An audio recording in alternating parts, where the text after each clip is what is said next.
بسم الله الرحمن الرحيم.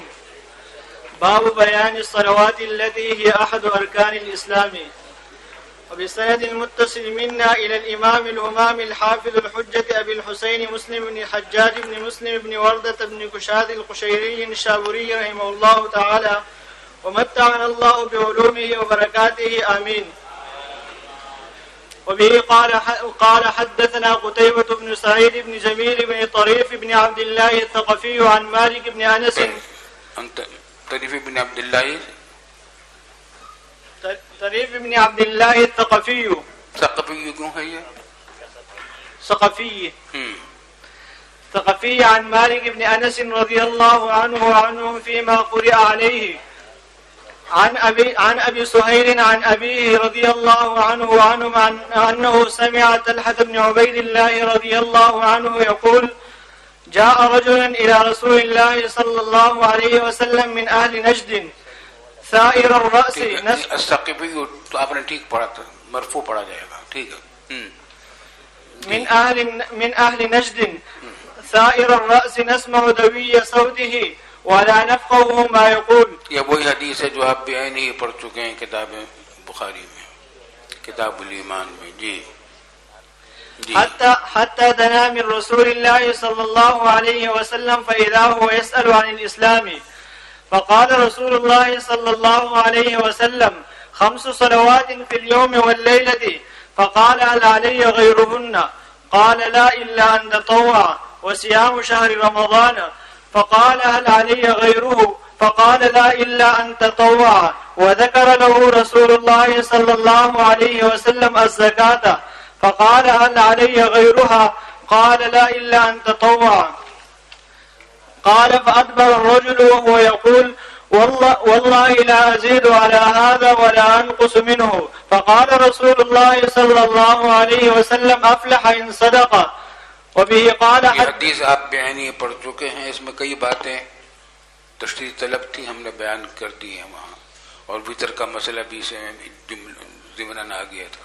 جی وبه قال حدثني يحيى بن أيوب وقتيبة بن سعيد جميعا عن إسماعيل بن جعفر عن أبي سهيل عن أبيه عن طلحة بن عبيد الله رضي الله عنه وعنهم عن النبي صلى الله عليه وسلم بهذا الحديث نحو حديث مالك غير أنه قال رسول الله صلى الله عليه وسلم أفلح وأبيه إن صدق أو دخل الجنة وأبيه إن صدق أو قال دخل الجنة وأبيه إن صدق. وأبيه قسم کھائی، افلح وأبيه قسم کھائی باپ کی. اور آپ کو معلوم ہے کہ حضرت صلی اللہ علیہ وسلم نے منع فرمایا باپ کی قسم کھانے سے، غیر اللہ کی قسم کھانے سے ممانعت ہے. اشکال ہو گیا، یہ خود حضور صلی اللہ علیہ وسلم نے کہی ہے. اس کے متعدد جوابات دیے گئے ہیں. کون کون جواب دے گا؟ تم ہاتھ اشارہ کر رہے تھے نا جواب دینے کا. اچھا، غلطی سے ایسے ہاتھ پہ ہاتھ اٹھ گیا تھا.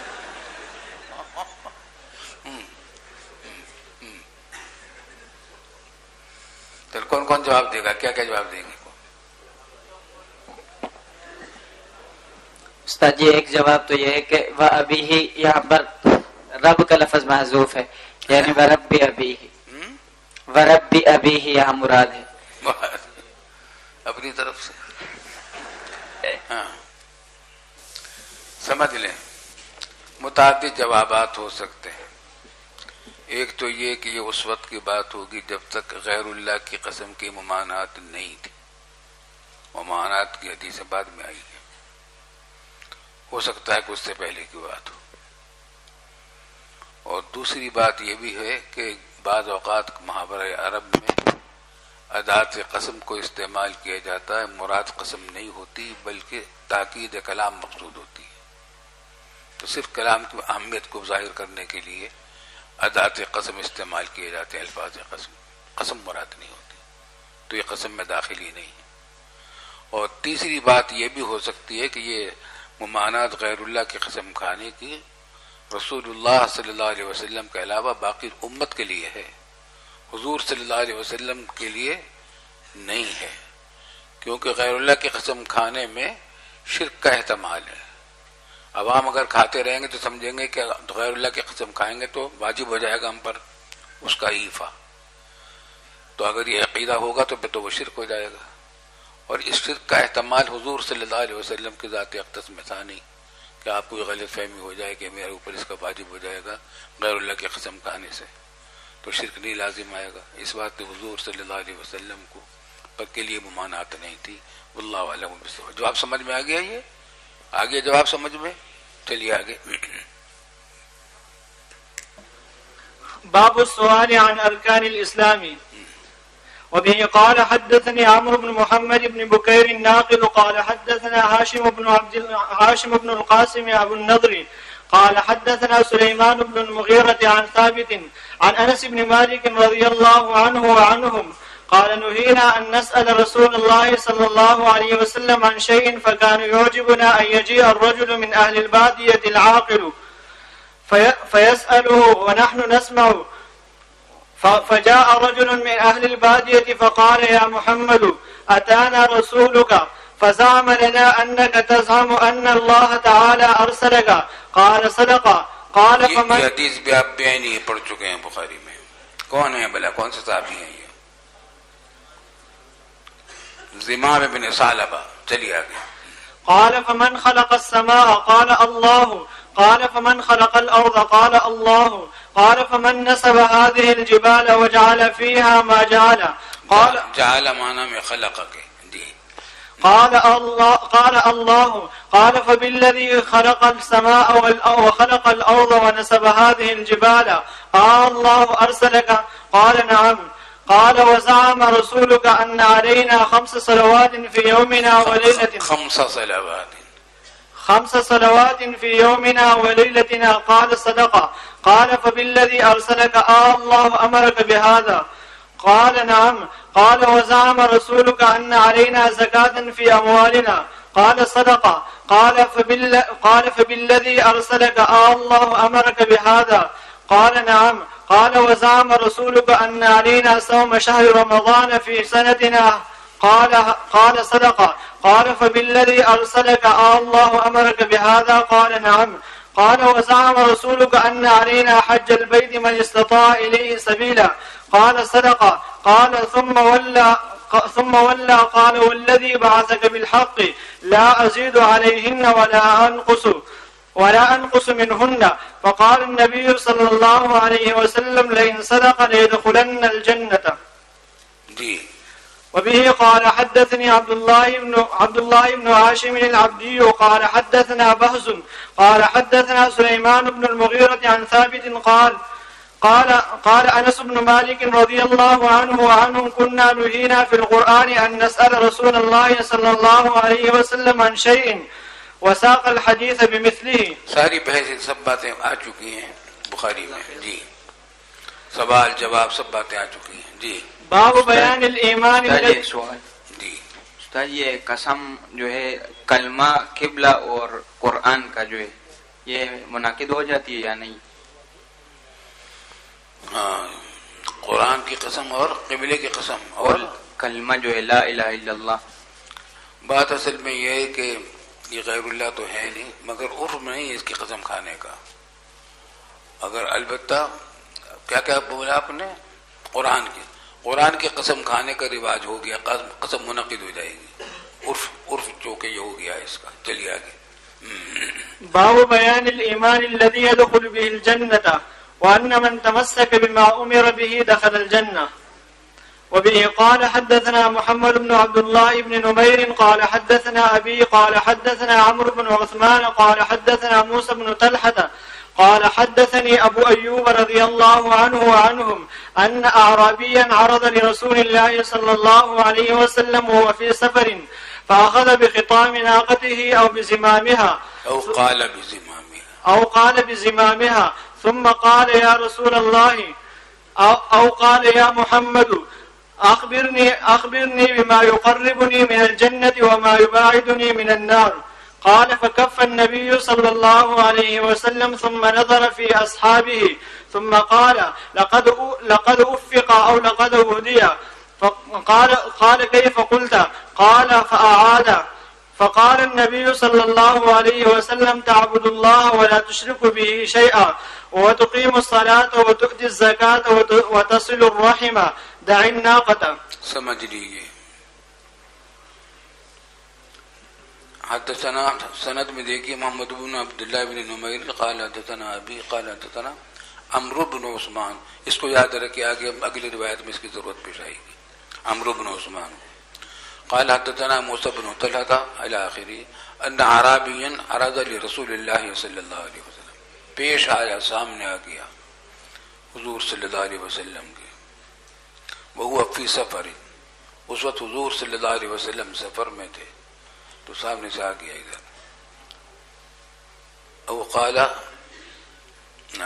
فاخذ بخطام ناقته، اس نے خطام ناقہ پکڑ لی، زمام ناقہ کی زمام خود پکڑ لی. حالانکہ سوار پکڑتا ہے اس کو، تو زمام پکڑنے کا معاملہ ایسا ہی جیسے کوئی آدمی آپ سے کہے مول صاحب آپ سے سوال، آپ موٹر سائیکل چلا رہے ہیں یا سائیکل چلا رہے ہیں تو آ کر بریک لگا دے اور کہے گا آپ سے مجھے سوال کرنا ہے. بدتمیزی کی بات ہے نا، بے ادبی کی بات ہے. کام بے ادبی کا کیا تھا، اس کو ایسا نہیں چاہیے تھا. پہلے کہتا روک، سلام کرتا، پوچھ دور سے آپ سے کچھ پوچھنا ہے، پھر آپ روک لیتے زمام کو، ناقہ کو، پھر بات کرتے. مگر اس کو رسول اللہ صلی اللہ علیہ وسلم نے معاف فرمایا. وجہ اس کی یہ ہے کہ یہ اعرابی تھے، آزاد قبائل کے لوگ تھے، تو ان کو آداب شریعت سے واقف نہیں تھے، تو اس بات اس پر ناراضگی کا اظہار نہیں فرمایا، لیکن اس نے جو سوال کیا اس کی تعریف فرما دی. ثم قال یا رسول اللہ یا محمد، یا رسول اللہ کہا تھا یا محمد کہا تھا؟ اگر یا محمد کہا تھا تو اس کی وجہ بھی وہی ہے کہ اسلامی آداب سے ابھی واقف نہیں تھے. اخبرنی بما یقربنی من الجنہ وما یبعدنی من النار. مسلمان تھا، جب اس بات سے سوال کیا اس نے کہ مجھے وہ باتیں بتا دیجیے جو مجھے جنت کے قریب کرتے ہیں اور آگ سے دور کرتے ہیں. سوال بڑا کام کا کیا تھا، بڑے جذبے سے کیا تھا.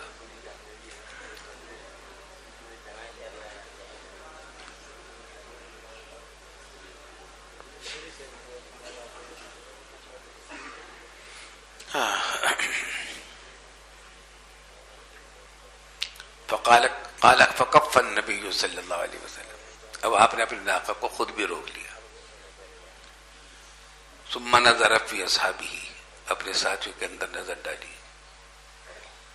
ثم قال لقد وفق، پھر ساتھیوں سے کہا کہ اس کو توفیق مل گئی اللہ کی طرف سے. سوال اس نے ایسا کیا، یہ توفیق اللہ کی طرف سے. او قال لقد هدي، اس کو ہدایت مل گئی ہے سوال کرنے کی کہ کیا سوال کرنا چاہیے تھا. پھر یہ حالانکہ آپ نے سوال سن لیا تھا، اسی وجہ سے تعریف کی تھی، سمجھ بھی لیا تھا، لیکن آپ نے چاہا کہ صحابہ کرام کو بھی پتہ چل جائے کہ اس نے سوال کیا کیا تھا. چنانچہ اس سے پھر کہا اسی اعرابی سے کیف قلت، کیا کہا تھا تم نے، تاکہ ساتھی سن لے سوال. اللہ اکبر، تعلیم کا انداز ہے رسول اللہ صلی اللہ علیہ وسلم. قال فاعاد، تو اس نے اپنی بات وہی دہرا دی سوال کی. فقال النبی صلی اللہ علیہ وسلم، اب جواب دیا آپ نے، تعبد اللہ ولا تشرک به شیئا، اے ان تعبد اللہ ولا تشرک به شیئا وتقیم الصلاۃ وتؤتی الزکاۃ. تعبد اللہ ولا تشرک به شیئا، ایمان پورا تمہارا ہو، نماز قائم کرو، زکوٰۃ ادا کرو اور صلہ رحمی کرو. اور یہ کہہ کر فرمایا اچھا میرے اب ناقہ اب چھوڑ دیں، دعین ناقہ.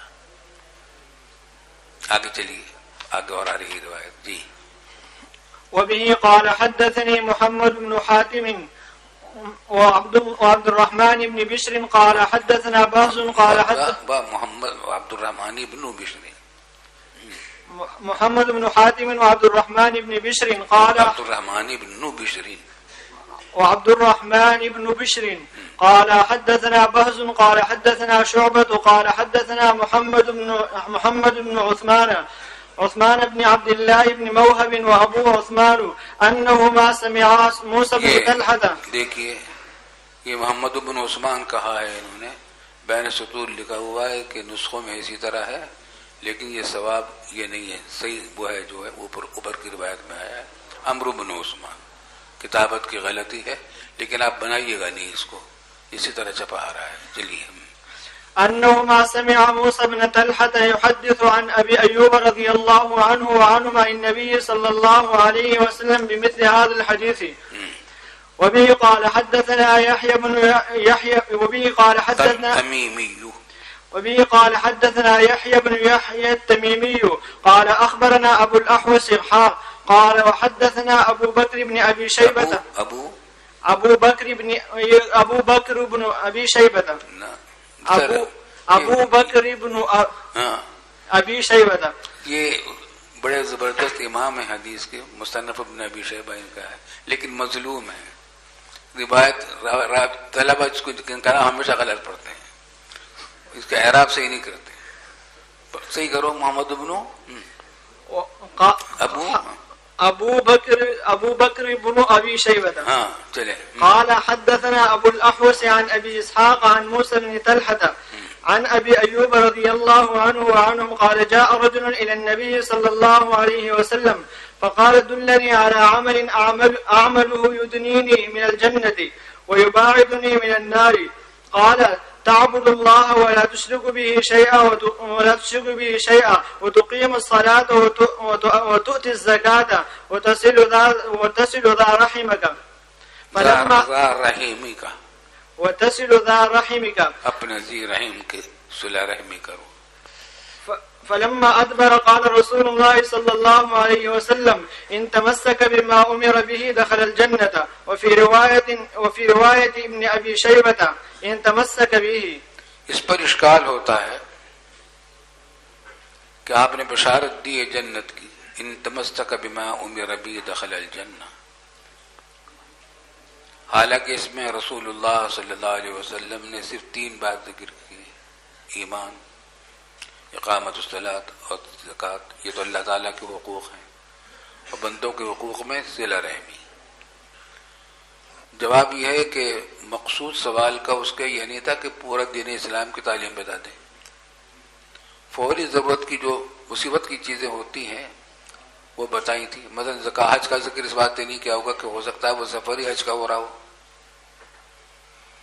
اور رمضان کا اس بات سے ذکر نہیں کیا کہ وہ زمان رمضان کا نہیں تھا.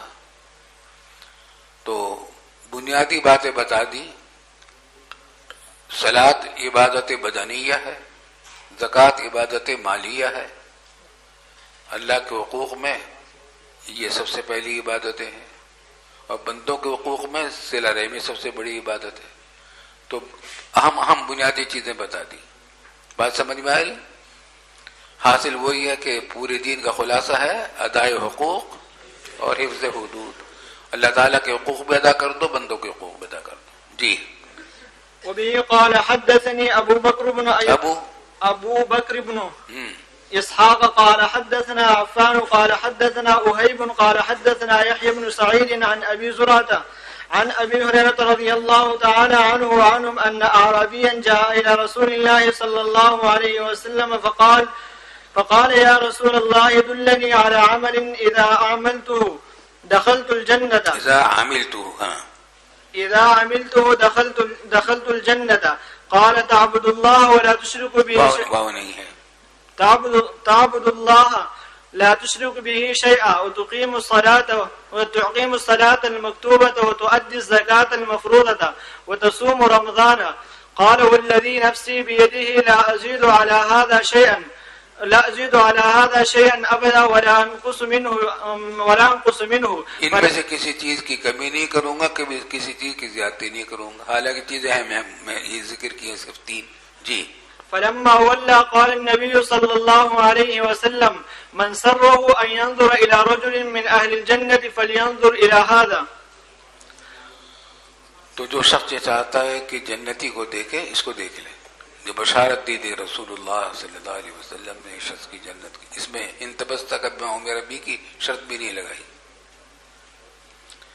حضور صلی اللہ علیہ وسلم کو وہی سے معلوم ہو گیا ہوگا کہ اس کا خاتمہ ایمان پر اور عمل صالح پر ہوگا، اور جو اس نے کہہ دیا کمی اور بیشی نہیں کروں گا، حاصل اس کا کہ جو کچھ آپ کی تعلیمات میں مجھے ملتی جائیں گی ان میں کمی بیشی نہیں کروں گا۔ چلیے آگے۔ وبه قال حدثنا ابو بكر بن ابي شيبة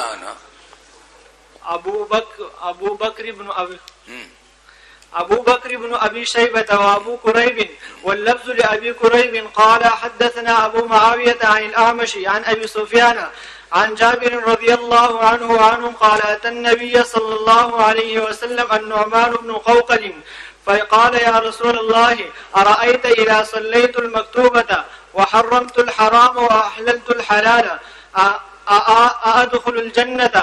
فقال النبي صلى الله عليه وسلم نعم۔ حدیث یہ بھی آپ پڑھ چکے ہیں کہ نعمان بن قوقل کے نام کے ساتھ ماشید نہیں آئی۔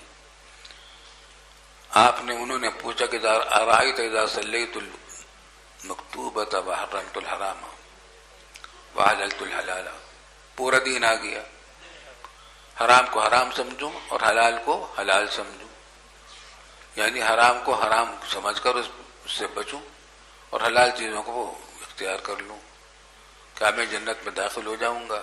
تو نبی صلی اللہ علیہ وسلم نے فرمایا کہ ہاں کھا لو، نماز جنت میں داخل ہو جاؤ گے۔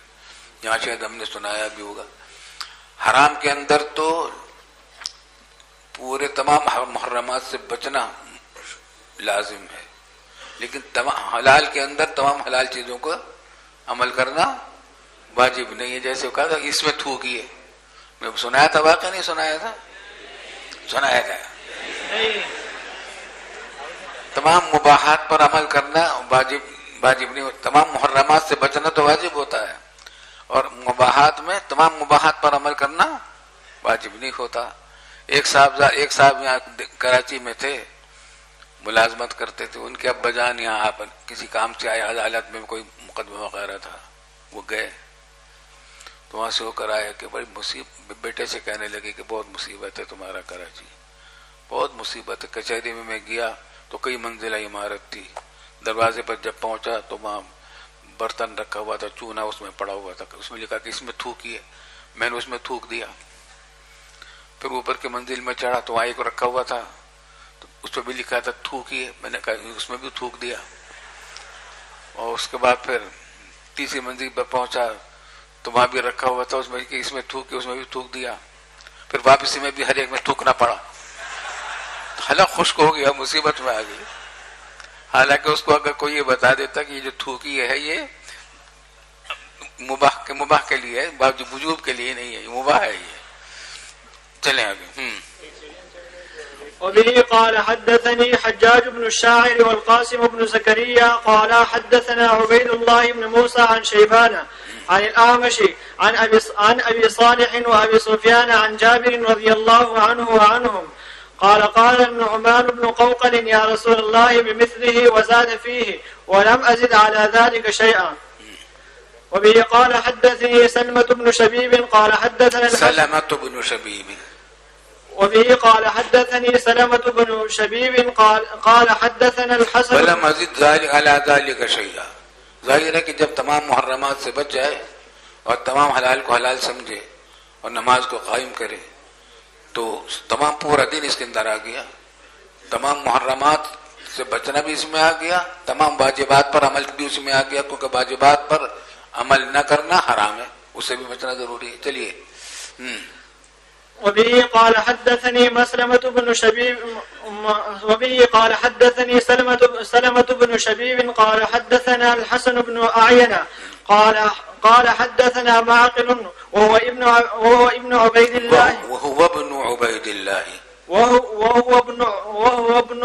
الله عن أبي الزبير عن جابر رضي الله عنه وعنهم أن رجلا سأل رسول الله صلى الله عليه وسلم فقال أرأيت إذا صليت الصلوات المكتوبات وصمت رمضان وأحللت الحلال وحرمت الحرام ولم أزد على ذلك شيئا أأدخل الجنة؟ قال نعم. قال والله لا أزيد على ذلك شيئا.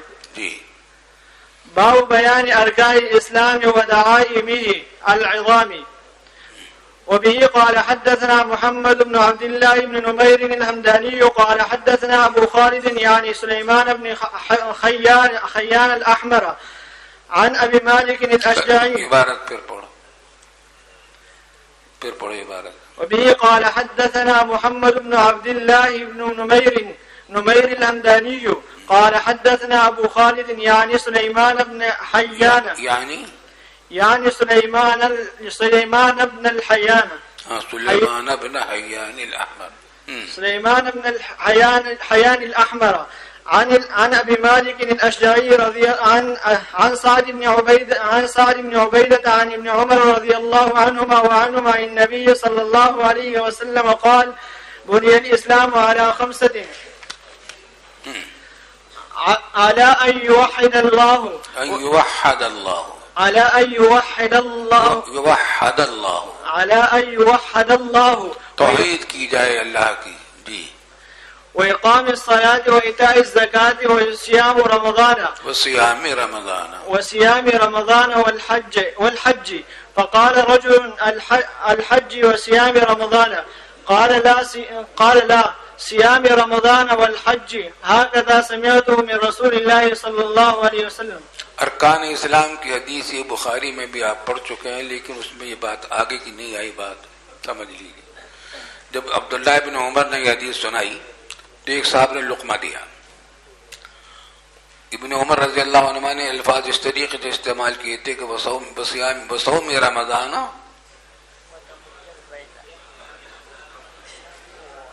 وصیام رمضان والحج.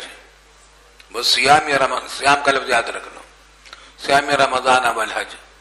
فقال رجل الحج وصیام رمضان، مطلب کہ حج کو مقدم رمضان بعد میں ہے.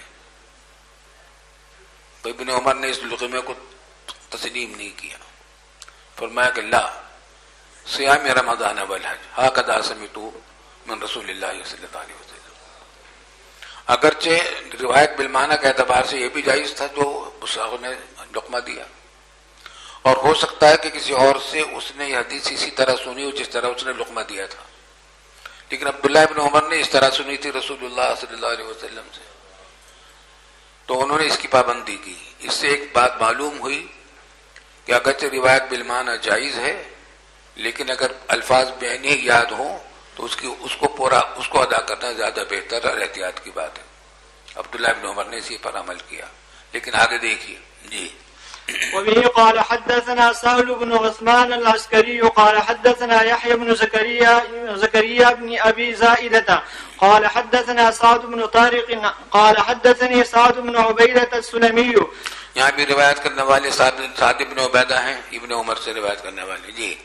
عن ابن عمر رضي الله عنهما وعنهما عن النبي صلى الله عليه وسلم قال بني الإسلام على 5: على ألا تعبد الله على أن يعبد الله ويكفر بما دونه ويكفر بما دونه وإقام. کون پڑھ رہا ہے؟ چلے. ويكفر بما دونه وإقام الصلاة وإيتاء الزكاة وحج البيت وصوم رمضان. اب دیکھیے اس میں کس طرح آ گیا. جس کی تردید کی تھی ابن عمر نے اور آدمی نے جو لقمہ دیا تھا اس کے مطابق روایت آ گئی. یہاں بھی ابن عمر راوی ہیں اور شاگرد بھی ان کے وہی ہیں سعد بن عبیدہ. اشکال ہو گیا نہیں ہو گیا؟ جواب سمجھ لیجئے.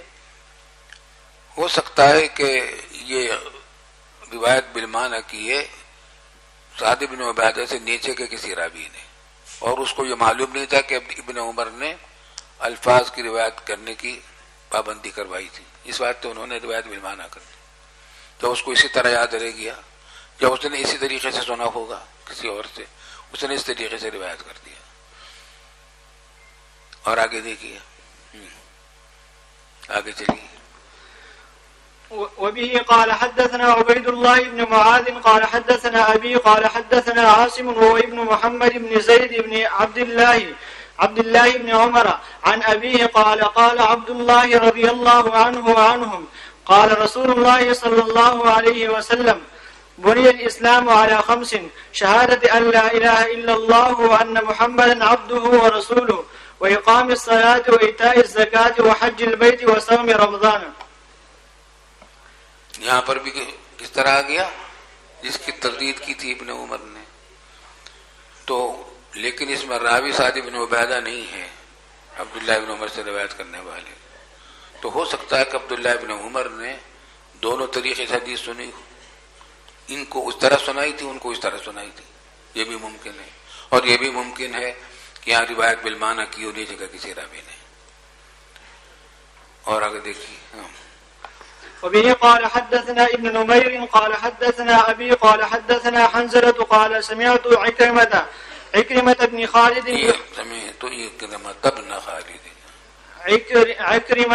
عكرمة بن خالد يحدث طاووسا أن رجلا قال لعبد الله بن عمر رضي الله عنهما وعنهم ألا تغزو؟ فقال إني سمعت رسول الله صلى الله عليه وسلم يقول إن الإسلام بني على 5: شهادة أن لا إله إلا الله وإقام الصلاة وإيتاء الزكاة وصيام رمضان وحج البيت. سمجھ لیجیے، ابن عمر رضی اللہ تعالیٰ عنہ سے سوال کیا گیا کہ آپ جہاد نہیں کرتے، کیا بات ہے؟ تبلیغی جماعت کا آدمی مجاہد تھا، مجاہد.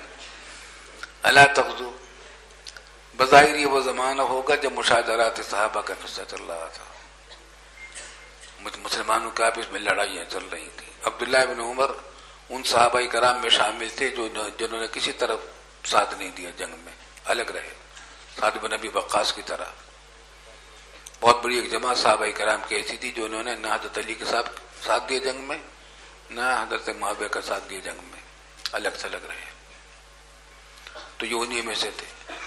اور جواب میں یہ سنایا کہ میں نے سنا ہے رسول اللہ صلی اللہ علیہ وسلم سے کہ بنی الاسلام علی 5. اور جہاد حاصل ہے کہ جہاد ارکان اسلام میں سے نہیں ہے. اگر جب نہیں ہے تو تم اعتراض کیوں کرتے ہو؟ حاصل ہے کہ جہاد فرض عین نہیں ہوتا، ہر حالت میں فرض عین نہیں ہوتا، بعض حالات میں فرض ہو جاتا ہے، فرض کفایہ ہوتا ہے، تو اس پر اعتراض نہیں کیا جاتا. ارکان اسلام فرض عین ہوتے ہیں، تو تم تو ایسا اعتراض سوال کر رہے ہو جیسے فرض جیسے کہ یہ فرض عین ہے. جہاد کی جب افغانستان میں جہاد چل رہا تھا اس وقت بعض مجاہدین کو ہم سنا کرتے تھے، بعض مجاہدین کہہ دیا کرتے رکن ہے اسلام کا رکن ہے. یہ جہالت کی باتیں ہیں. ہر شخص کی ایک حد ہے، ہر چیز کی ایک حد ہے. ارکان اسلام متعین ہے 5. آئی سمجھ میں بات؟ البتہ اس کے اندر بھی کیا ہے، وہ صیام رمضان وحج البیت، جس طریقے سے کہ سب سے پہلی روایت تھی. تو 2 روایتیں آ گئیں اس آدمی کے لقمے کے مطابق، 2 آ گئیں ابن عمر کی تاکید کے مطابق. حضرت گنگوئی رحمۃ اللہ علیہ نے ایک بڑا اچھا نقطہ بیان فرمایا کہ ایسا معلوم ہوتا ہے کہ حضور صلی اللہ علیہ وسلم سے ابن عمر نے دونوں طرح سے سنا تھا، لیکن صیام رمضان و حج البیت کے ساتھ جو سنا تھا اس میں لفظ صیام تھا، صیام کو مقدم کرنا، حج کو مقدم کرنا. اور جس میں حج کو مقدم اور صوم کو مؤخر کیا اس میں صیام نہیں بلکہ صوم ہے. تو صوم کے لفظ کے ساتھ جب کیا تو حج کو مقدم کیا. صیام کے لفظ جب روایت کی حضور صلی اللہ علیہ وسلم نے فرمایا تو وہ اس میں صیام کو مقدم کر دیا. بات سمجھ میں آ رہی ہے؟ یہ بھی ایک نقطہ ہے. یہاں ایک بات سمجھ لیجیے، اور وہ یہ، اتنی بات تو ہم پہلے بھی کہہ چکے ہیں کہ ارکان اسلام ضرور ہے، لیکن اس کے بعد معاشرت، تجارت، ملازمت، مزدوری، کیا یہ اسلام کے مسائل میں سے نہیں ہے، اسلام کے احکام میں سے نہیں ہے؟ معاشرت اور حکومت اور سیاست اور کیا یہ اسلام نہیں ہے؟ اور محرمات سے بچنا اجتناب عن المعاصی کا اسلام میں سے نہیں ہے؟ باطنی اخلاق، فضائل سے بچنا اور فضائل سے آراستہ ہونا، کیا یہ دین میں شامل نہیں؟ سب چیزیں پیچھے آ چکی تھی جبریل میں. ارکان اسلام صرف عبادتوں سے متعلق ہو گیا. آئی سمجھ میں بات؟ تو اس سے ایک بعض لوگوں کو مغالطہ بھی لگا ہے جنہوں نے صرف ان حدیثوں کو پڑھا. چنانچہ فضائل اعمال میں آپ نے دیکھا کہ فضائل ہی فضائل ہیں تمام اعمال صالحہ کے، اور اس میں آدمی یہ محسوس کرتا ہے اور بجا طور پر محسوس کرتا ہے کہ یہ اعمال کر لوں گا جنت میں جاؤں گا، لیکن اس میں کہیں ذکر نہیں ہے فضائل تجارت میں، فضائل احکام میں، فضائل اعمال میں کہ بینک کی ملازمت جو سودی بینک اس میں جائز نہیں، سود لینا جائز نہیں، دینا جائز نہیں، اور نکاح کے طلاق کے مسائل نہیں ہیں، ان کی مخالفت کرے اس کا کوئی ذکر نہیں. چنانچہ بہت سے بعض لوگوں کو میں نے یہ بھی دیکھا ہے تبلیغی جماعت میں کہ وہ تبلیغی جماعت میں چلہ بھی لگاتے ہیں، سال بھی لگاتے ہیں، مگر سودی ملازمت بینک میں ملازمت بھی کرتے ہیں.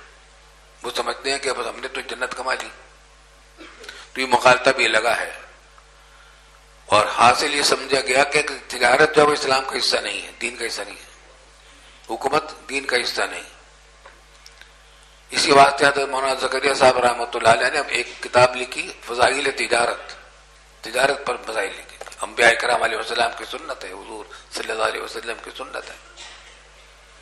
تو ایک تو تفریط یہ ہو گئی بعض تبلیغی جماعت کے نافہم لوگوں میں، علماء میں تو نہیں ہوگی یہ بات، لیکن عوام کے اندر یہ بات پیدا ہو گئی بہت سے لوگوں میں کہ انہوں نے یہ سمجھ لیا کہ بس عبادات ہی کافی ہیں، اور اجتناب عن المعاصی اور رزق حلال اور ملازمت مزدوری حرام کی اور سیاست وغیرہ یہ سب چیزیں بات کی چیزیں ہیں.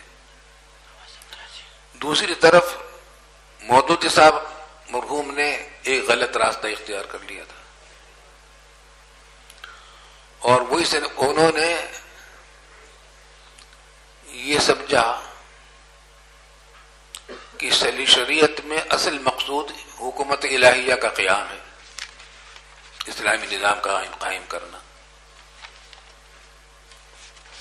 اور نماز، روزہ، حج، زکوٰۃ یہ سب اس کے آلات اور ذرائع ہیں. نماز سے لوگوں میں ڈسپلن پیدا ہوتا ہے، امیر کی اطاعت کی پابندی واجب ہوتی ہے، روزے سے صبر کی عادت پڑتی ہے، اور زکوٰۃ سے مالی نظام اسلامی حکومت کا قائم ہوتا ہے، اور حج سے پوری عالم اسلام کے درمیان اتحاد کی صورت پیدا ہوتی ہے. تو اسلامی حکومت پوری دنیا میں اسلامی نظام قائم کرنا اور اسلامی حکومت قائم کرنا یہ مقاصد بنیادی مقصد شریعت کا، اور عبادات ان کا ذریعہ ہے. حالانکہ قرآن کریم نے بالکل برعکس کہا ہے. قرآن کریم نے کیا فرمایا؟ وَمَا خَلَقْتُ الْجِنَّ وَالْإِنسَ لِيَعْبُدُونِ. عبادات مقصود ہیں، اور جتنے مسائل ہیں وہ ذرائع ہیں عبادات کا. چنانچہ سورۃ الحج میں فرمایا الذین ان مکناہم فی الارض اقاموا الصلاۃ وآتوا الزکاۃ وامروا بالمعروف ونہوا عن المنکر وللہ عاقبۃ الامور. اگر ان کو مسلمانوں کو حکومت دی جائے گی تو کیا کام کریں گے؟ یہ کریں گے، نیک کام کریں گے. تو حالانکہ اس آیت یہ قرآن نے بتلا رہا ہے کہ عبادات اصل مقصود ہیں، ان کو حاصل کرنے کے لیے نظام حکومت کی بھی شاید ضرورت ہے، امن و امان کی بھی ضرورت ہے، اور حلال کمانے کی بھی ضرورت ہے، کھانے پینے کی بھی ضرورت ہے، معاشیات کو نظام کو ٹھیک کرنے کی بھی ضرورت ہے، یہ سب چیزیں کی ضرورت ہے. چنانچہ مودودی صاحب مرحوم نے اللہ تعالیٰ ان کو معاف کرے بہت بڑا مغالطہ ان کو پیش آیا، اور انہوں نے ایک کتاب لکھی جس کا حاصل کیا نکلا کہ جب مقصود اصلی حکومت اسلامیہ کا قیام ہے تو اس مقصود کو حاصل کرنے کے لیے اگر کہیں شریک مسائل میں تو آگے پیچھے بھی کچھ کر دیا جائے تو کچھ گنجائش ہے اس کی، مصلحت کا تقاضا ہو. اگر اسلامی حکومت الہیہ کے قیام کے لیے کسی احکام شریعہ میں کمی بیشی کرنے کی ضرورت پیش آ جائے، چھوڑنے کی ضرورت پیش آ جائے، طاعات کو اور معاصی کو اختیار کرنے کی پیش آ جائے، تو وہاں چشم پوشی سے کام لیا جائے گا اور گزارا کر لیا جائے گا. چنانچہ اس پر ایک کتاب لکھی. کہ آپ نے بحث ہم سے پڑھی ہے کہیں نہیں بیان کی ہم نے؟ اچھا، آپ حضرات کے علم میں ہونی چاہیے یہ بات. انہوں نے ایک کتاب لکھی دین میں حکمت عملی کا مقام، یہ اسلام میں حکمت عملی کا مقام، اور اس کے مثالیں دی کہ مثلا مضطر کو پیش آ جائے اضطرار تو حرام کھانا گنجائش ہو جاتی ہے، شراب پینے کی گنجائش ہو جاتی ہے، فلاں فلاں کی گنجائش ہو جاتی ہے. کچھ مثالیں انہوں نے دی، اور اسی میں پھر یہ بھی کہا کہ صحابہ کرام نے بھی اس کو یہی سمجھا تھا. چنانچہ صحابہ کرام نے بھی بہت سے مقامات پر حکمت عملی کے طور پر شریعت کے خلاف عمل کیا، اور اس کی مثالیں دی. کچھ خلافت و ملوکیت کتاب لکھی. آئی سمجھ میں بات؟ اللہ اکبر. خلافت و ملوکیت کا بیان کیا کہ اسلام پہلے اسلام میں خلافت تھی، پھر حضرت معاویہ رضی اللہ تعالیٰ عنہ کے زمانے سے ملوکیت آ گئی، بادشاہت آ گئی، اور اس کے کچھ آثار عثمان غنی رضی اللہ تعالیٰ عنہ کے زمانے سے شروع ہو گئے تھے. ایک لمبی کتاب لکھ ڈالی. نتیجہ یہ ہوا کہ تبلیغ جماعت اسلامی کے لوگوں کا ذہن یہ بنا. اس زمانے میں یہ مسئلہ اٹھا تو والد صاحب رحمۃ اللہ علیہ مولانا امین حسن اصلاحی صاحب تبلیغی جماعت اسلامی میں تھے، وہ الگ ہو گئے، اور انہوں نے ان کے خلاف کتاب لکھی، بہت چٹپٹی کتاب لکھی. اور تو انہوں نے کہا کہ مودودی صاحب نے تو حرام کو اتنا آسان کر دیا کہ حرام کا ہوٹل کھول دیا. شریعت نے حالت اضطرار میں حرام کھانے کی گنجائش دی تھی، مگر انہوں نے تو ہوٹل کھول دیا کہ لوگوں کو اضطرار پیش آ گیا، یہاں آ جاؤ، کھانا کھاؤ، خوب مزے کرو. تو بہت اس پر کافی اختلاف ہوا، اور بہت سارے لوگ تبلیغ جماعت اسلامی سے الگ بھی ہو گئے. والد صاحب رحمۃ اللہ علیہ نے تقی میاں کو، مولانا تقی صاحب کو کہا کہ آپ اس پر ان کا جواب لکھیں. البلاغ میں قسطوار وہ چھپا، پھر کتابی شکل میں چھپا آ گیا، اور اس کے اندر ان کی جو انہوں نے واقعات روایات نقل کی تھی مودودی صاحب نے، اس میں بڑی غلطیاں کی تھیں. وہ تاریخی روایات تھیں جن سے رد ہوتا تھا صحابہ کرام کے بعض باب. ایسے ثابت کرنا ہوتا تھا کہ صحابہ کرام نے فلاں کام شریعت کے خلاف کیا، فلاں کام ابو حضرت معاویہ نے، فلاں نے. تو اس کا جواب دیا مولانا تقی صاحب نے، اور وہ بہت اچھا جواب دیا الحمدللہ، اور وہ کتاب چھپ بھی گئی الحمدللہ. اس کے بعد نتیجہ ہوا کہ بہت سارے لوگوں نے تب جماعت اسلامی کے اصولوں کو چھوڑ دیا اور الگ ہو گئے، لیکن بہت سے لوگ ابھی تک شامل ہیں. ان کے اندر آپ دیکھیں گے، ہم یہ سمجھتے ہیں، اب بھی دیکھتے ہیں کہ ان کے ہاں سیاست غالب ہے اور دوسری چیزیں دین مغلوب ہے. ابھی تبلیغی جماعت اسلامی کے جو امیر ہیں موجودہ، ایک سفر میں ہمارے ساتھ تھے، ایک کانفرنس میں سعودی عرب میں، اور اس سے پچھلے جو امیر تھے وہ بھی، ان سے تو ہمارا بے تکلف تعلق تھا دوستانہ. ان کو بھی سنایا تھا میں نے، وہ آئے تھے گھر پر، میں نے ان کو سنایا. اچھا یاد رکھیں. تو میں ان سے یہ کہا کہ یہ ایک مزاج بنتا ہے آپ حضرات کے یہاں کہ دین حکومت سیاست اصل ہے، دین اس کے تابع ہے، شریعت اس کے تابع ہے، اصل چیز سیاست ہے. اور میں نے کہا کہ لطیفہ میں آپ کو سناؤں، وہ یہ کہ ہندوستان میں ایک جماعت بنی، اس زمانے میں نئی بنی تھی، اخبارات میں خبریں آ رہی تھی، اور اس جماعت کا نام رکھا تھا انہوں نے اسلامی جماعت. اور پھر انہوں نے پریس کانفرنس کی اور اعلان کیا. تو کسی صحافی نے پوچھا کہ حضرت یہ بتائیے کہ آپ نے نام رکھا ہے اسلامی جماعت، حالانکہ جماعت اسلامی تو پہلے سے ہے، دونوں میں کیا فرق ہے؟ کہا کہ زمین آسمان کا فرق ہے. ان کا جماعت مقدم ہے، اسلام مؤخر ہے، اور ہمارے یہاں اسلام مقدم ہے، جماعت مؤخر ہے. تو میں نے کہا تھا تو یہ لطیفہ، مگر یہ بات یہ ہے کہ مجھے آپ سے کہنا ہے کہ یہ مزاج آپ کی جماعت میں نظر آتا ہے. تو میں نے کہا تھا، موجودہ امیر صاحب سے بھی کہا تھا، واللہ عالم. چلیے خیر، آگے چلیے. اس کا کوئی جواب دیتے نہیں. وہ کہتے آپ نے بہت اچھا کیا بتایا، بڑا اچھا کیا آپ نے بتایا، بہت اچھا کیا، لیکن ہوتا وہی ہے جو ان کا مزاج ہے. پڑھو آگے. باب الأمر بالإيمان بالله تعالى ورسوله وشرائع الدين والدعاء إليه والسؤال عنه وحفظه وتبليغه من لم يبلغه. وبه قال حدثنا خلف بن هشام قال حدثنا حماد بن زيد عن أبي جمرة قال سمعت ابن عباس رضي الله عنهما وعنهم قال وحدثنا يحيى بن يحيى واللفظ له قال أخبرنا عباد بن عباد عن أبي جمرة عن ابن عباس رضي الله عنهما وعنهم قال قدم وفد عبد القيس على رسول الله صلى الله عليه وسلم فقالوا يا رسول الله إن هذا الحي من ربيعة وقد حالت بيننا وبينك كفار مضر ولا نخلص إليك إلا في شهر الحرام فنمرنا بأمر نعمل به وندعو إليه من وراءنا قال آمركم بأربع وأنهاكم عن أربع الإيمان بالله ثم فسرها لهم فقال شهادة أن لا إله إلا الله وأن محمد رسول الله وإقام الصلاة وإيتاء الزكاة وأن تؤتوا خمس ما غنمتم وأنهاكم عن الدباء والحنطم والنقير والمقير. وزاد خلف في روايته شهادة أن لا إله إلا الله وعقد واحدة.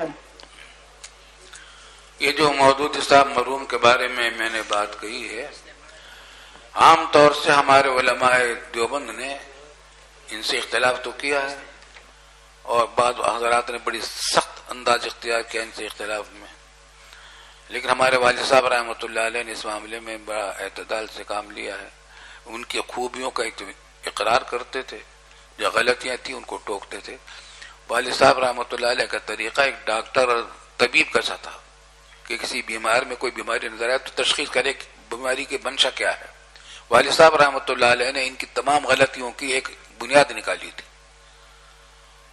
تفہیم القرآن تفسیر میں بھی وہ غلطیاں ہوئی ہیں سب، ان میں سے ایک بنیاد یہ نکالی تھی کہ انہوں نے وہی حکومت الہیہ کے قیام کو بنیادی سبب بنیاد قرار دے لیا اور عبادات کو اس کا ذریعہ بنایا. یہاں سے غلطی لگی ہے ان کو، اس کی وجہ سے ساری باتیں میں غلطیاں پیش آئی ہیں.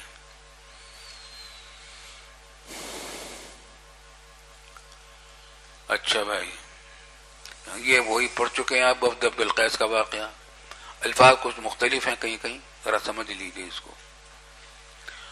اور اس کا واقعہ تفصیل سے ہم بتا چکے، پس منظر پورا کہ کس طریقے سے سب سے پہلے ان کے یہاں ایک آدمی آئے تھے منقذ، مدینہ طیبہ میں رسول اللہ صلی اللہ علیہ وسلم سے ملاقات کی، اور پھر جب آپ جانے لگے تو آپ نے خط بھیجا ان کے قوم کے نام اور سورہ اقرا لکھ کر بھیجی.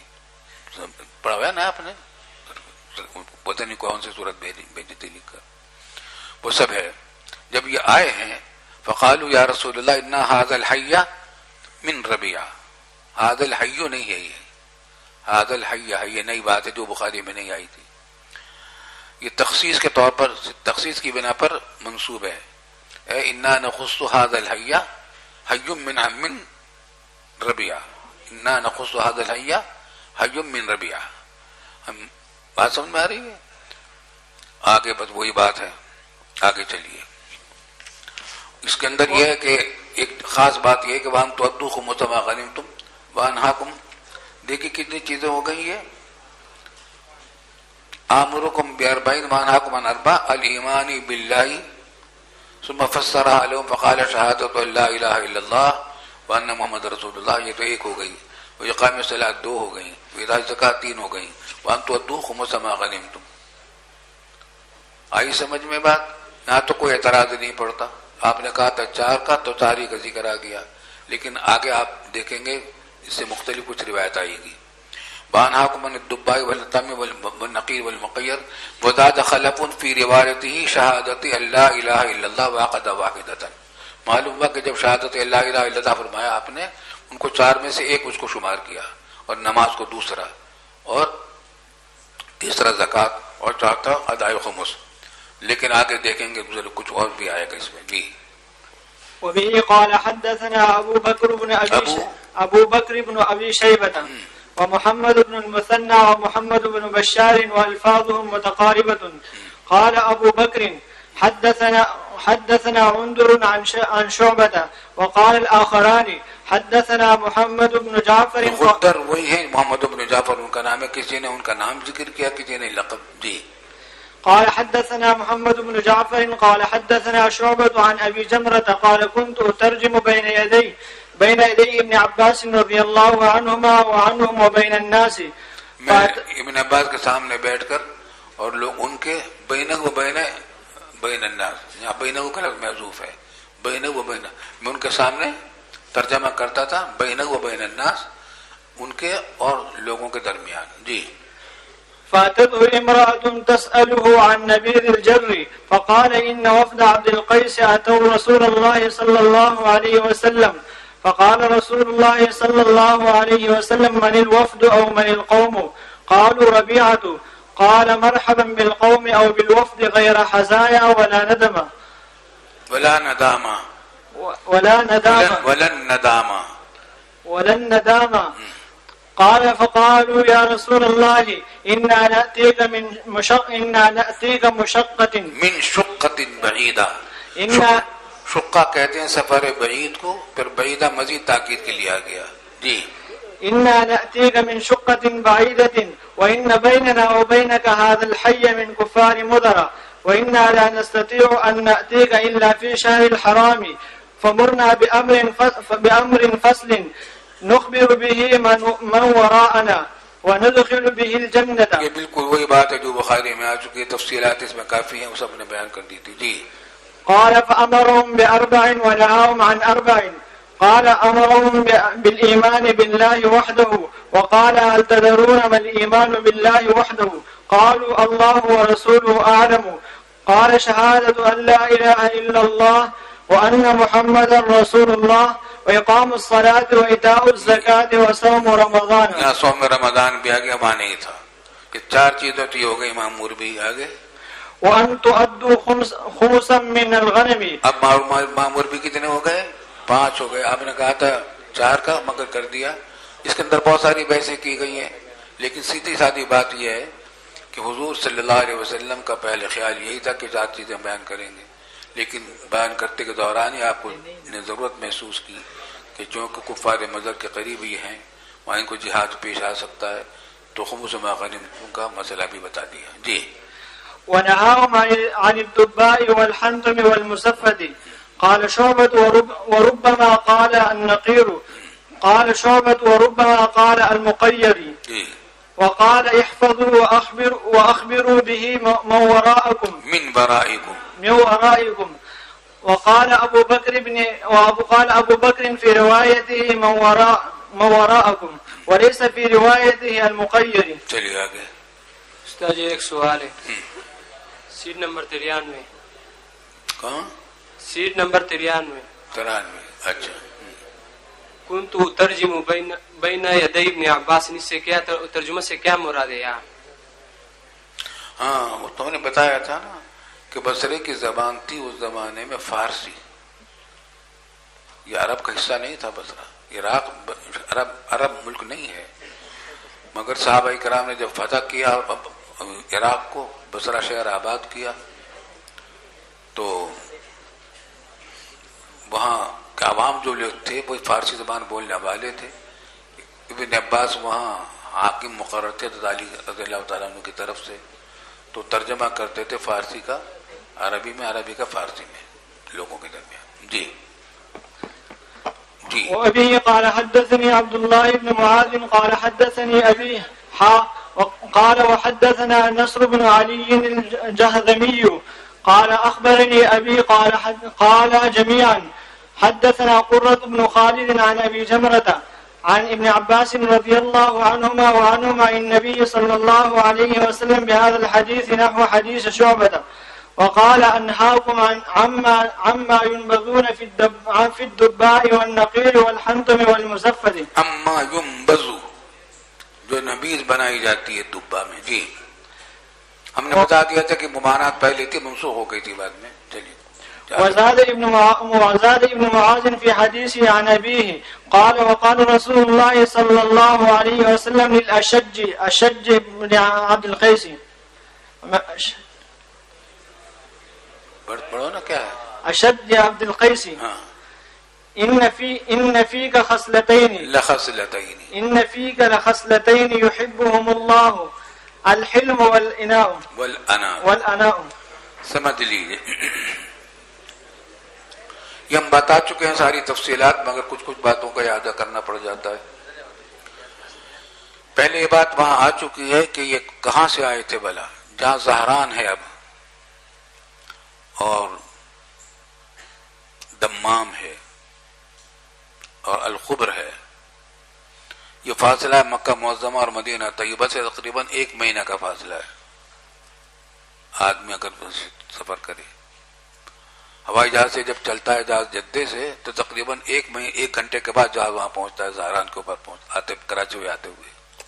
وہاں فیکٹری ہیں، ان کے نظر آتے ہیں، نشانات نظر آتے ہیں سب. تو فاصلہ بہت تھا. تو جب یہ ان کا قافلہ آیا ہے بس شوق و ذوق سے آیا تھا، لمبا سفر کر کے. حضور صلی اللہ علیہ وسلم نے ان کے پہنچنے سے پہلے جب یہ قریب پہنچے تھے مدینہ طیبہ کے، صحابہ کرام کو بتا دیا کہ اتاکم خیر اہل المشرق، اہل مشرق میں جو بہترین لوگ وہ تمہارے پاس آ رہے ہیں. پھر جب وہ آ گئے تو من الوفد پوچھا کون سا وفد ہے، کیا ہے، آپ نے تعارف کروایا، سب باتیں ہو گئیں. ہوا یوں کہ جب اترے قافلے کے لوگ، ان کے ساتھ امیر تھے جن کا لقب اشد ہو گیا. تو سب باقی سب نے اس سے اتر کے سیدھے مسجد نبوی میں جا پہنچے اور حضور صلی اللہ علیہ وسلم کی خدمت میں پہنچ گئے. گرد و غبار بھی ہٹا ہوا، کپڑے بھی میں گرد و غبار میں تھکے وہاں پہنچ گئے حضور صلی اللہ علیہ وسلم کے پاس. جو اپنے جانوروں کے بھی کھانے کا کوئی انتظام نہیں کیا، ان کو ٹھہرانے کا آرام کا انتظام نہیں کیا. ان کے جو امیر تھے تو انہوں نے یہ کام کیا کہ اپنی ناقہ بھی باندھی، ساتھیوں کے ناقوں کو بھی ٹھہرانے کا انتظام کیا اور کپڑے تبدیل کیے اور کپڑے بدل کر وہاں پہنچے. تو حضور صلی اللہ علیہ وسلم نے ان سے ایک بات یہ کہی، اشد جو عبد القیس سے، کہ ان فیک لخصلتین یحبہم اللہ الحلم والانات، اور الحلم والانات، آپ کے اندر 2 خصلتیں بڑی اچھی ہیں اور وہ یہ ہیں کہ جن کو اللہ تعالیٰ پسند کرتا ہے، ایک عقل اور ایک بردباری، انجام بینی، بردباری، دور اندیشی آپ کے اندر ہی خصلتیں ہیں. 2 چیزوں سے ظاہر ہوئی. ایک تو یہی بات کی کہ جلدی سے انہوں نے جلدی میں آ کر وہاں حاضر نہیں ہوئے بلکہ ادب کا خیال رکھا. اور دوسرا یہ بھی ہے کہ آپ نے انصاف سے ان سب سے کہا تھا کہ تم بیعت کرو گے اپنی قوم، اپنی طرف سے آپ بیعت کرو گے، اپنی قوم سے بھی بیعت کرو گے، قوم کی طرف سے بھی بیعت کرو گے. تو ساتھیوں نے کہا کہ ہم اپنی طرف سے بھی بیعت کریں گے، قوم کی طرف سے بھی بیعت کریں گے. انہوں نے کہا کہ یا رسول اللہ ہم اپنی طرف سے بیعت کریں گے، اپنی قوم کو لوگ جا کر آپ کا پیغام پہنچائیں گے، ان میں سے جو مانے گا وہ ٹھیک رہے گا، جو نہیں مانے گا اس سے ہم قتال کریں گے. تو معال اندیشی، کیونکہ دوسروں کا اختیار نہیں تھا کہ وہ بیعت کریں گے یا نہیں کریں گے، اس بات انہوں نے، تو ان دونوں باتوں کی وجہ سے آپ نے فرمایا کہ تمہارے اندر یہ خصلتیں ہیں. چلیے آگے. آج مولانا عزیز الرحمان صاحب سبق نہیں پڑھائیں گے، باب مبارک ہو، اور آج ہم تھوڑا سا اور پڑھا لیں گے، تھوڑا سا چل رہا. بسم اللہ الرحمن الرحیم.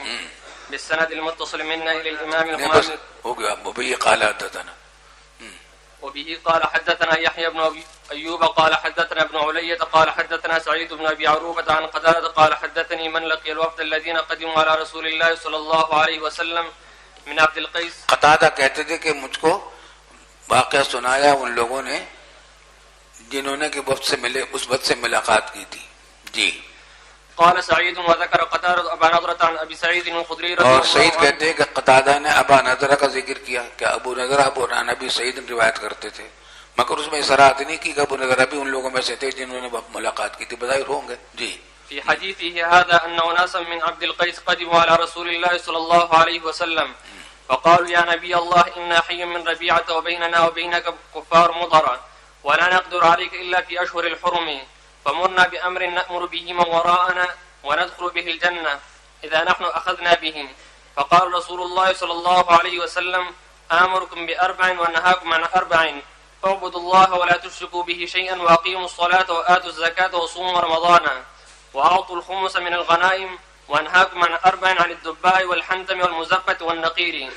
قالوا يا نبي الله ما علمك بالنقير؟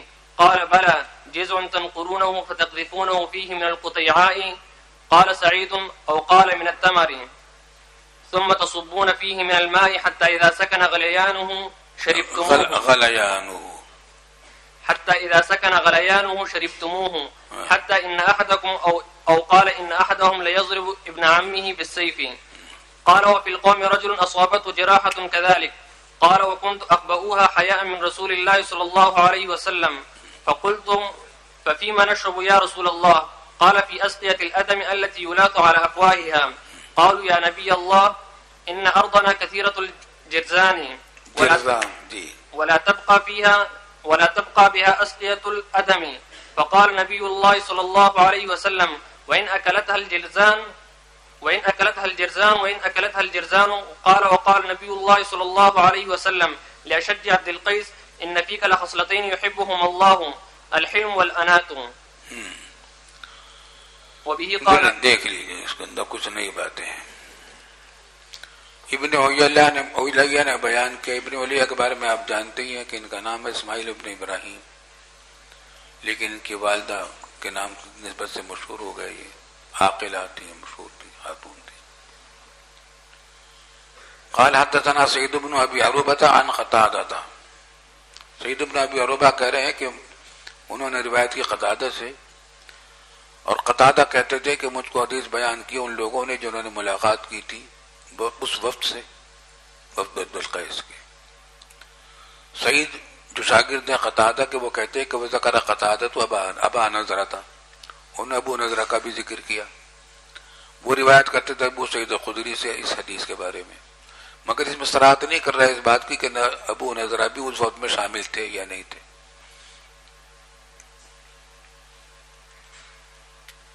ان اناسا من عبد القیس قدموا على رسول الله صلی اللہ علیہ وسلم وقالوا یا نبی اللہ انا حی من ربیعۃ وبیننا وبینک کفار مضر ولا نقدر علیک الا فی اشہر الحرام اشہر الحرم.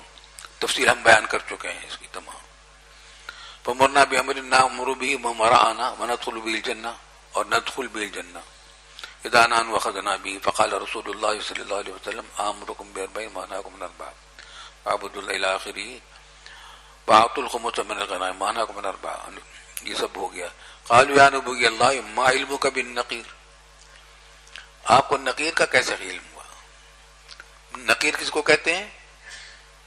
نقیر سے کیا مراد ہے؟ کھجور کے درخت کے تنے کو کھود کر اس میں برتن بناتے تھے. تو سوال کرنے والے نے اس بات سے پوچھا کہ مدینہ طیبہ میں منقور نہیں ہوتے تھے برتن، رواج نہیں تھا. تو کسی نے پوچھ لیا کہ آپ کو نقیر کا کیسے پتہ چلا؟ قال بلا کیوں نہیں مجھے معلوم. جزون تنقرونہ، یہ تنا ہوتا ہے درخت کا، اس کو تم کھودتے ہو تو اس کو برتن بنا لیتے ہو. فتقذفون فیہ، بس ڈالتے ہو اس کے اندر من القطیعہ، قطیعہ ایک قسم ہے کھجور کی. سعید کہتے ہیں وقال من التمر، یہ تو من القطیعہ کہا تھا یا میں نے تمر کا لفظ کہا تھا میرے استاد نے. ثم تصبون فیہ من الماء، پانی ڈالتے ہو یہاں تک کہ جب اس کا غلیان ختم ہو جاتا ہے، جو اس کا جوش آتا ہے اس کے اندر، اور جب جوش ختم ہو جاتا ہے تو اب اس کو در شکر پیدا ہو جاتا ہے. شکر شریف تم سے پی لیتے ہو، اب نشہ ہو جاتا ہے.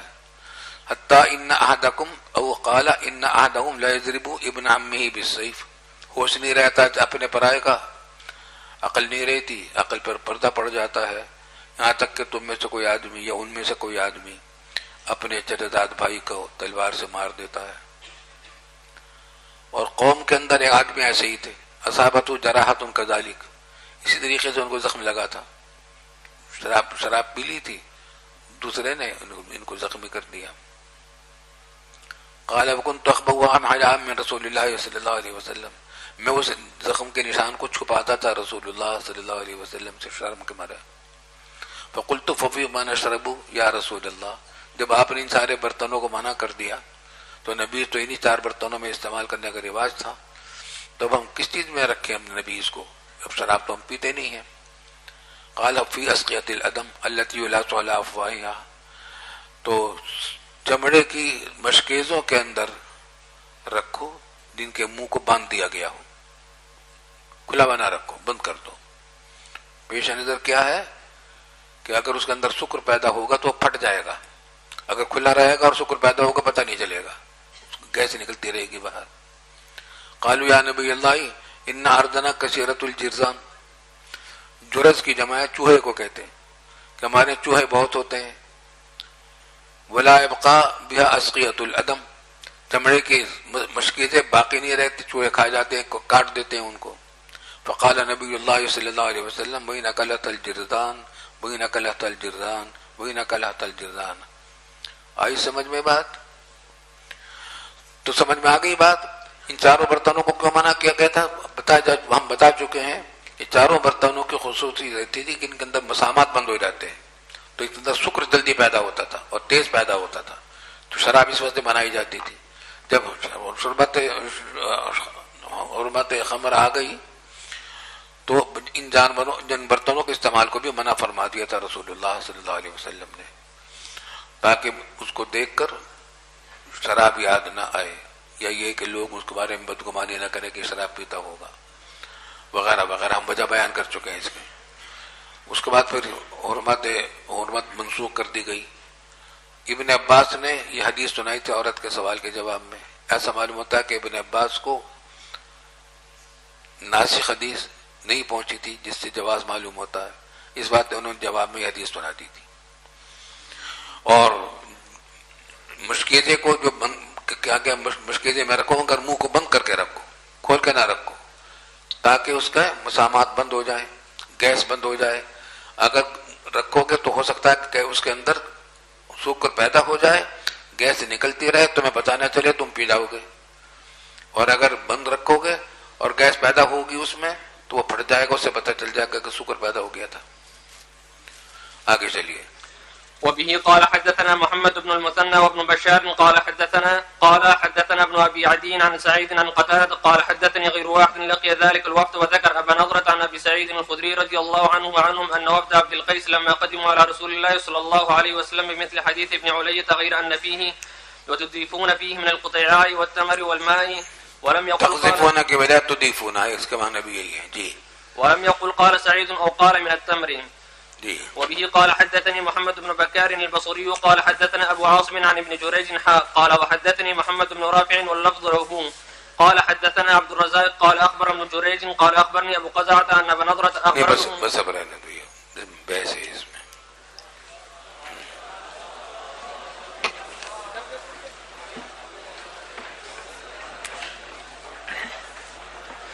استاد جی آپ نے فرمایا کہ جماعت اسلامی والے نے اسلام کو مؤخر کیا ہے اور جماعت کو مقدم کیا ہے، تو یہ جمعیت علماء اسلام اور جمعیت علماء ہند میں بھی پایا جاتا ہے، انہوں نے بھی جمعیت کو مقدم کیا. ماشاء اللہ.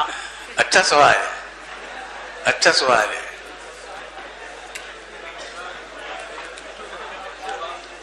جواب. یہ سوال لاجواب ہے.